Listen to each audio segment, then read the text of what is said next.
Israel believes that it can get away with anything and everything, that the powerful Western states on which it depends for arms, for diplomatic, military support, aid, you name it, will allow it to do what it wants. And Israel is absolutely correct. That's the context behind Israel's slaughter of 7 aid workers, 3 of them British, another Australian, another Polish, and 2 dual national Palestinians. That is a Palestinian American and a Palestinian Canadian. Now, let me say, first of all, that this is yet another hideous atrocity. It's getting a lot more attention because the victims are Westerners. And of course, it's important to have their grieving loved ones in our thoughts. It's beyond imagination what they're going through. But we have to remember that so many Palestinians, tens of thousands, have been murdered by the Israeli state. And the vast majority of them receive no attention. They're often painful, terrified last moments, ignored forever. Palestinian blood is so cheap, it's practically treated as worthless. Israel's targeted killing of World Kitchen aid workers is instructive and should be seen against the backdrop of other atrocities committed this weekend, like the destruction of Al-Shifa Hospital and the bombing of Damascus. Let's talk over what we know about the World Central Kitchen massacre. Israel has sought to destroy the main aid agency in Gaza, which is UNRWA, via a smear campaign which is not justified by the evidence. And they have killed more UN staff members in the last 6 months than in any conflict in such a short period of time since the United Nations was founded amidst the rubble of World War II. Israel has killed around 200 aid workers since the 7th of October. They touted World Central Kitchen as an alternative, which, to be frank, whatever the incredible work, which no one can dispute, of volunteers, was never going to come close as an NGO to filling the vacuum of a vast UN aid agency. Now, you can see why Israel saw WCK as partners. Their founder, chef Jose Andres, fiercely denounced a then Spanish government minister, Ione Belarra, on the 16th of October after she had condemned Israel for war crimes because of its massive bombings, she cited, cutting off water and electricity, and notably that it was refusing to let in humanitarian aid. Chef Jose Andres responded that the minister had to accept Israel was defending its citizens before asking for restraint or respect for the lives of civilians in Gaza, and then smeared her by suggesting she supported Russia for some reason and Hamas, and demanded that the Spanish Prime Minister had her sacked. Now I know he's going to be grieving today for his murdered staff, and thoughts should be with him on that basis. I would be interested to know if he has reflected on what he said, because that former Spanish minister was absolutely correct. As we know from the World Central Kitchen statement, these aid workers were killed despite travelling in a deconflicted zone. That is a zone officially deemed by the IDF as free of conflict. They were travelling in cars clearly branded with very large World Central Kitchen logos. They coordinated those movements with the IDF, and they were leaving a food warehouse where they had unloaded more than 100 tons of humanitarian food aid brought to Gaza on the maritime route. According to the New York Times analysis, the convoy was hit multiple times, with the northernmost and southernmost vehicles nearly 1.5 miles apart. There is no question Israel's responsible, because they have admitted it. According to the Israeli newspaper Haaretz, at some point, as the convoy was driving along the approved route, the war room of the unit responsible for the security of the route ordered the drone operators to attack one of the cars with a missile. They reported some passengers were seen leaving the car and switching to one of the other two. I must say, we can only imagine the terror they were going through at that moment. They continued to drive, says Haaretz, and even notified the people responsible that they had been attacked, but seconds later, another missile hit their car. The third car then approached. As the passengers began to transfer to it the wounded survivors, a third missile struck them. At that point, all of them were killed. So the Israeli military authorities literally chased these aid workers with their drone from car to car until they were all lifeless, bloodied, mutilated, burned corpses. The justification for this attack. According to Haaretz, the war room of the unit responsible for securing the route identified an armed man on the truck and suspected he was a terrorist. They also say, according to defence sources, that armed man did not leave the warehouse. What are they saying here? They didn't even see him leave the warehouse, but they decided to slaughter an entire aid convoy just in case. Just to be clear here, even if this were true, and you cannot believe a single thing the Israeli authorities say, because they lie and they lie and they lie, just as they kill and they kill and they kill. You cannot justify wiping out a humanitarian convoy because you suspect an armed man might be present. And what evidence is there for this armed man being what they describe as a terrorist, rather than, say, security charged with protecting the convoy? That is, if this guy even exists, even in its own terms, just listen to this. Just listen to it. If this is how they justify slaughtering so many foreign aid workers in one go, working with an NGO approved by the IDF, who would presumably think, as foreign aid workers, particularly, for example, Three Britons, a state which has thrown everything at supporting Israel, its genocidal onslaught, they might have some degree of protection, offering their coordinates on an approved route, in a deconflicted route, with the very war room, which then kills all of them. What hope for Palestinian civilians? What hope? These were already the guys who slaughtered 3 Israeli hostages, waving white flags, screaming they were hostages in Hebrew. What hope that a Palestinian civilian? Now you can see why tens of thousands of Palestinians have been slaughtered. How on earth can anyone listen to this deranged nonsense and not conclude that the Israeli onslaught on Gaza can be anything other than mass, indiscriminate murder, a targeted campaign? There are still some who try to gaslight us into believing this absolute monstrous deceit. What are the consequences already? What are the consequences?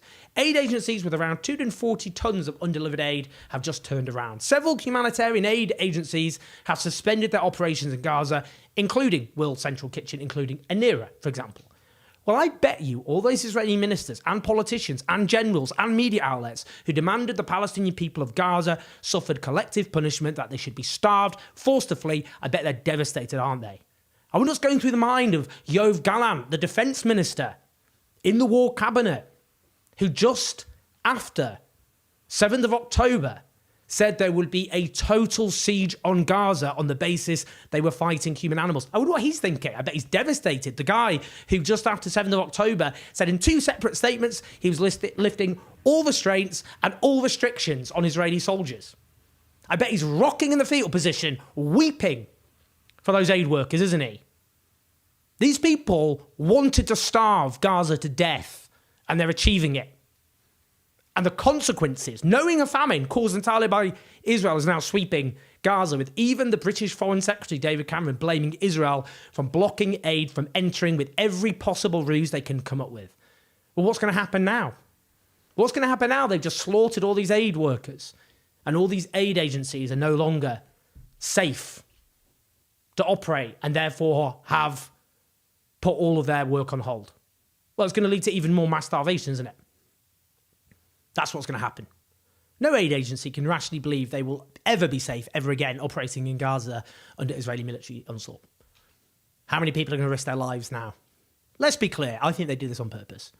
Don't need to be a conspiracy theorist. You just have to accept there's a genocidal campaign against Gaza because the Israeli establishment keeps jumping up and down, loudly admitting to genocidal intent from the very beginning, which is why South Africa has hauled them through the International Court of Justice, which has put them on trial and has officially made it clear there is a plausible case against Israel for genocide, and has issued twice now provisional orders ordering Israel to allow access to humanitarian aid in order to prevent genocide. How does that fit in with this? Murdering aid workers, along with every other measure that they've put in place to stop aid from getting in to ensure famine.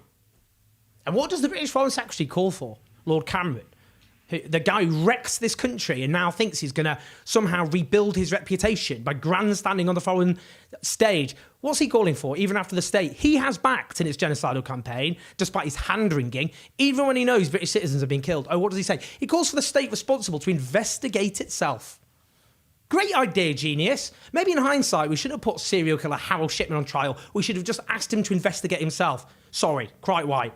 A tasteless comparison. Israel has committed infinitely worse crimes than Harold Shipman. Maybe we could look back to what happened when Israel bombed medical aid for Palestinians. Let's just listen to the Tory MP Alicia Kearns, the chair of the Foreign Affairs Select Committee, in an interview back in January. There's a UK charity called Medical Aid for Palestine. They've been delivering phenomenal access on the ground. Yes, MAP, as well as bringing in British doctors.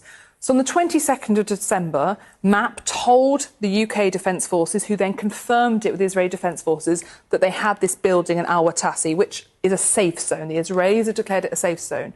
And yet, despite having been told on the 22nd of December by the IDF via the UK Defence Attaché that it was a protected site, demarcated, the Israelis knew what it was and it was completely humanitarian in nature, on the 16th of January, it was bombed by an F-16 Israeli jet and there were 4 British doctors inside.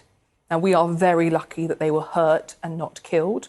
But obviously, as you can imagine, MAP have now had to remove their operations. The IRC shared that site. So I've also been speaking to David Miliband about this, who's very concerned. Both MAP and the IRC are saying we cannot take any foreign doctors back into Gaza now. It is not safe because despite the IDF giving us reassurances that this site, completely isolated, there are no neighbouring buildings around it, it's surrounded by sand, so there's no feasibility that there were tunnels underneath. Despite having confirmation it was demarcated, it was still bombed. And did you bring this up with the IDF? So I've raised this so far with our government, and I've said to Andrew Mitchell, the Deputy Foreign Secretary, what are we doing about this? I know it's been raised at the highest levels with the Israelis. The Israelis are saying, let us do an investigation. I think now is the time for the UK to be very clear. That time has passed. The UN are meant to be doing an investigation. I'd like to see the results of that as well. But ultimately, it's very difficult to see how this can be justified in any way, sense or form. A safe zone, a demarcated humanitarian building, UK and US charities. So that attack ended the presence of medical aid for Palestinians in Gaza, and over 2 months on, no answers from Israel on what happened there. Which brings me now to Al-Shifa Hospital. Go back to near the start of this horror. Do you remember October the 17th when Al-Shifa Hospital was first attacked? Do you remember there was this big controversy about whether this was an Israeli strike or a misfired Islamic Jihad rocket? Why do I raise this now? Because what was the reason for that controversy? The reason it was so hotly disputed is because it was widely understood that attacking a hospital is a grave, grave crime. Only the worst monsters attack hospitals. That was the entire basis, wasn't it, of that controversy? Well, Israel has now just completely destroyed Al-Shifa Hospital. Since that controversy over the initial attack on the complex, it has attacked every single hospital and medical facility in Gaza, murdered countless medical staff, often their entire families and many of their loved ones, slaughtered patients, including premature babies who were born only knowing pain and suffering and hunger and violence before they were killed, their little fragile bodies left to rot. And after Israel besieged that hospital in November, claiming the main headquarters for Hamas was underneath it, the World Health Organization said that it had become a death zone. Mass graves were dug on the grounds of Al-Shifa Hospital. And yet a subsequent investigation by the Washington Post found all the pathetic excuses used by Israel to justify this murderous onslaught were nonsense, but yet the world's attention had moved on, and Israel counts on this every single time. They commit an atrocity, they wring their hands, they go, oh no, we'll investigate, and then they lie and they deflect and they muddy the waters, and then they wait for everyone to just move on and forget. And all those journalists and media outlets who fell for Israeli propaganda legitimised attacking hospitals. They did this. They were complicit in this genocidal onslaught. Attacking hospitals is a straightforward war crime, obviously. International law states if a hospital is stripped of protected status by being used for military purposes, then any attack on it has to be proportionate to the military advantage thus secured. For example, if its grounds are being used to fire missiles at you. Clearly not what happened at Al-Shifa Hospital, nor any of these other medical facilities which have been razed to the ground in some cases. This weekend, after a 2-week-long attack, Al-Shifa Hospital is in ruins, and every hospital and medical facility has been attacked with no functioning health system left in Gaza. Israel claimed not a single civilian was injured as they destroyed Al-Shifa Hospital. What do you even say to these people? Where does that leave? Just one example. Dr. Ahmed Gada and his mother, both doctors, both executed by the IDF. The IDF left rotting, decomposing bodies strewn all over the place, many of them run over by tanks. You have to wonder why they did that. I would suggest, for the same reason, in the medieval era, heads were placed on spikes to provoke terror in the hearts of others. They claim this was a military onslaught against terrorists. Well, again, these people are liars. And again, always remember international law.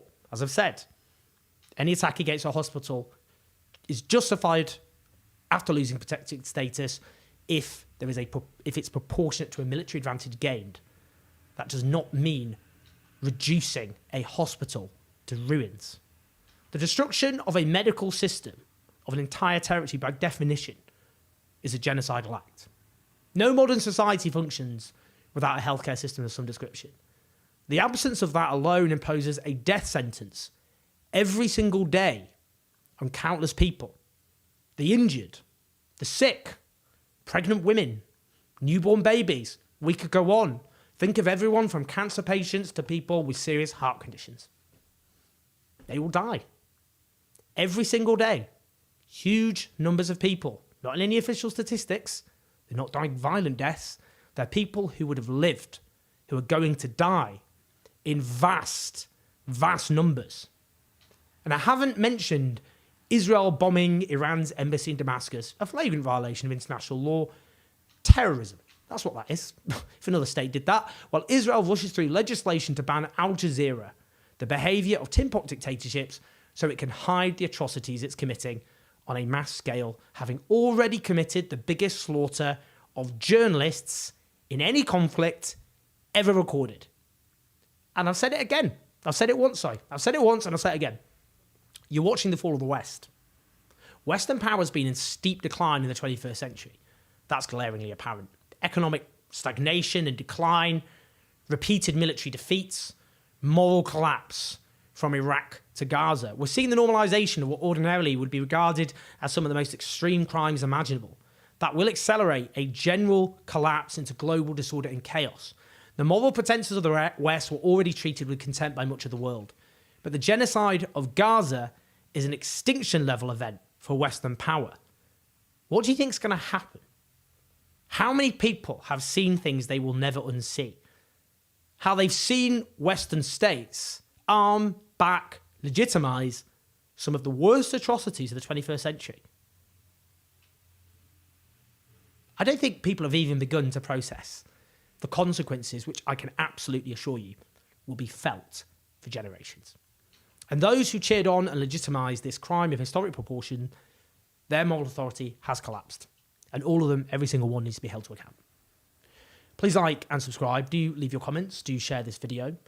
And finally, I have been trying to raise money in support of a crowdfunder for a Palestinian man called Nahed, who is trying to leave Gaza with his family. His brother has already been killed.